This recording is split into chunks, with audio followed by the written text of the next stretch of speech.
You may need to hear this clearly. Everything we have said so far about ministers of God are true.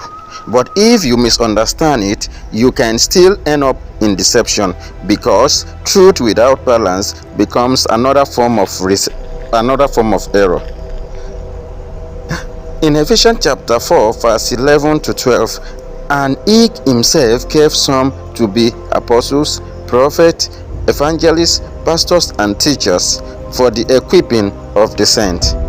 God never called ministers to replace him, but he also never told you to reject them. They are not mediators. They are not spiritual replacement. They are not your access to God. They are tools of growth. Apostles, for instance, in 1 Corinthians chapter 3 verse 10, they laid foundations. They don't replace God.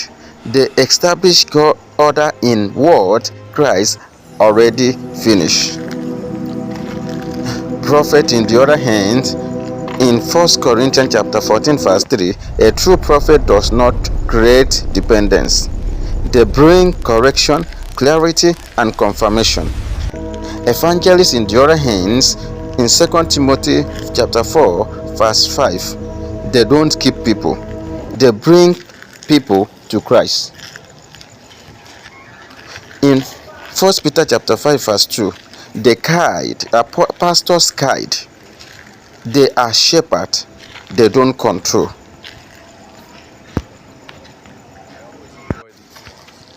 Teachers, in 2 Timothy chapter 2 verse 15, they explain scriptures so you can stand on truth yourself. Any ministry that makes you feel you cannot hear God yourself, you cannot grow without them, you cannot access God directly, such ministry is against the design of God for your life.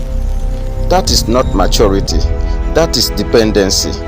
Here is what is true at the same time. You have direct access to God through Christ, but God still uses people to build you.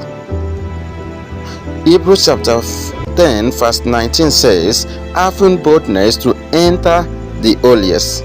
But also in Ephesians chapter 4 verse 11, for the equipping of the saints. If you reject ministers completely, you fall into isolation. If you depend on them completely, you fall into captivity. This is where balance is required. God never